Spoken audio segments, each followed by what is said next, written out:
தாவேகாவில் திமுகவினர் ஊடுருவியுள்ளதாகவும் விஜயை தனியாக நிற்க வைத்து தோற்கடிப்பதே அவர்களது திட்டம் எனவும் லட்சிய ஜனநாயக கட்சியின் தலைவர் சார்லஸ் மார்டின் தெரிவித்துள்ளார். புதுவையில் போட்டியிடவுள்ள அவர் தனது வேட்புமனுவை திரு ஆவினன்குடி முருகன் கோயிலில் வைத்து வழிபாடு மேற்கொண்டார். பிறகு பேட்டியளித்த அவர் ஆதவர்ஜுனா, ஜான் ஆரோக்கியசாமி ஆகியோர் தாவேகாவில் ஊடுருவியுள்ள திமுகவினர் என கூறினார். இந்த என்டிஏ கூட்டணி மாபெரும் வெற்றி, இந்த வரைக்கும் சரித்திரத்துல காணாத வெற்றியை அடையிறதுக்கு அனைத்து வேலைகளும் அனைத்து பணிகளும் நாங்கள் செய்ய ஆரம்பிச்சிட்டோம். இந்த வாட்டி ஒரு மகத்தான கூட்டணி திரு ரங்கசாமி ஐயா அவர்கள் தலைமையில் ஒரு மிகப்பெரிய ஒரு கூட்டணி அமைஞ்சிருக்கு.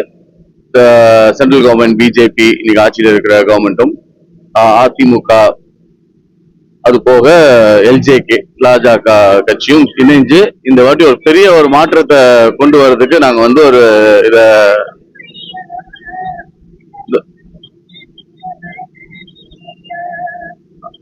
இந்த ஒரு பெரிய மாற்றத்தை கொண்டு வரதுக்கு நாங்க தீவிரமா வேலை செஞ்சுட்டு இருக்கோம். இந்த எலெக்ஷன்ல கண்டிப்பா எங்களுக்கு ஒதுக்கின தொகுதி மட்டும் இல்லாமல் அனைத்து தொகுதியும் வேலை செஞ்சு எங்க கூட்டணியை ஜெயிக்க வைக்கிறதுக்கு அனைத்து வேலைகளும் செய்யறதுக்கு தயாரா இருக்கும்.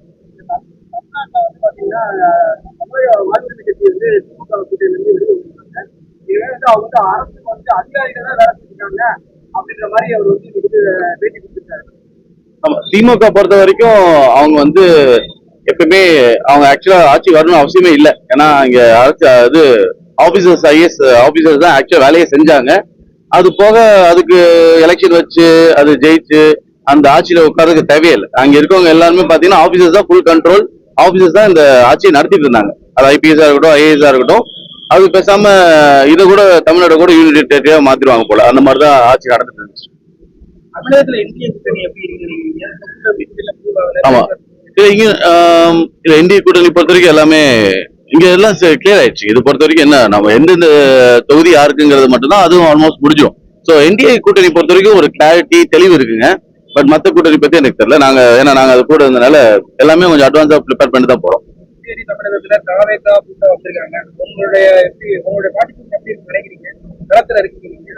இல்ல, அதுதான் இப்ப ஒரு கட்சி ஒண்ணு வரோம்னா நம்ம ஒரு கரெக்டான கூட்டணியில போனாதான் ஒரு அரசியலை ஜெயிக்க முடியும். சும்மா நான் ஓட் ஷேர் எடுத்து நான் என்னோட ஸ்ட்ரென்த்தை காட்டுறோங்கிறதுக்கு இது படம் இல்ல. இது உண்மையான அரசியல். மக்கள் சொந்த பணத்தை செலவு பண்ணி அவங்க இதெல்லாம் பண்ணி ஒரு உற்சாகமா ஒரு ஜெயிக்கணுங்கிற ஒரு நோக்கத்துல வராங்க. சும்மா ஓட்டை பிரிச்சு இதுல கணக்காட்டுறதுக்காக ஒரு வீண் செயலா தான் இது தோணுது. ஏதோ ஒரு கூட்டணியில வந்திருக்கணும். திரும்ப திரும்ப சொல்றது என்னன்னா, நம்ம சிரஞ்சீவி ஐயா அவர்கள் ஒரு கட்சியை ஆரம்பிச்சு பெரிய மாசா கிரியேட் ஆகி கடைசியில இன்னைக்கு போய் அது காங்கிரஸ்குள்ள இணைச்சுக்கிட்ட அளவுக்கு ஒரு சூழ்நிலை நடந்துச்சே தவிர இது ஒரு பெரிய சக்தியா மாத்த முடியல. அதுதான் இன்னைக்கு அவர் விஜய் அவர்கள் கூட இருக்கிற அந்த டீமே அதான் நான் ஆரம்பத்துல இருந்து குற்றச்சாட்டு வச்சுட்டே இருக்கேன். அது கரெக்டான வழியில பாதையை நடத்து செல்லாம இவங்க திமுக ஊடுருவி, நம்ம துரேந்தர் படத்தை பார்த்திருப்பீங்க, அந்த மாதிரி எப்படி பாகிஸ்தான்ல இந்தியன் இன்டெலிஜென்ஸ் உள்ள போன மாதிரி திமுக இன்டெலிஜென்ஸ் உள்ள தாவேக்கால இருக்கனால கண்டிப்பா நான் ஆரம்பத்துல சொல்லிட்டு இருக்கிறதுதான் குற்றச்சாட்டு என்னன்னா, கண்டிப்பா அவங்க கூட்டணி யாரும் போக விட மாட்டாங்க. அவங்க அஜெண்டா தனியா நிக்க வச்சு அவங்கள தோக்கடிக்கணும் தான். சோ அதுதான் நடந்துட்டு இருக்கு. யாரோட போராட்டம்? போர் இது உண்மையாவே நாட்டுல என்னைக்குமே இந்த போருங்கிற விஷயம் வரக்கூடாது. ஏன்னா இந்த போர் வந்தாலே உண்மையாவே வாழ்வாதாரம் எல்லாமே இழக்கப்படும்.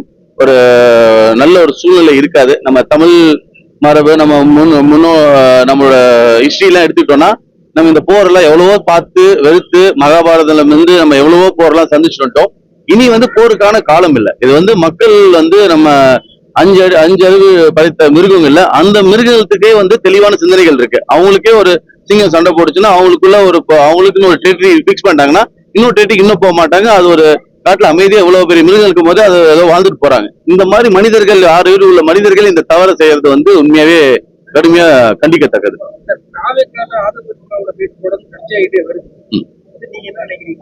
இல்ல, கண்டிப்பாங்க அவர் அஜெண்டா அவர் கரெக்டா பண்ணிட்டு இருக்காரு. அவரால் அவர் தெளிவா தான் பண்ணிட்டு இருக்காரு. என்ன தாவா இருக்கு, அது தப்பா தான் நடந்துட்டு இருக்கு. அதுதான்.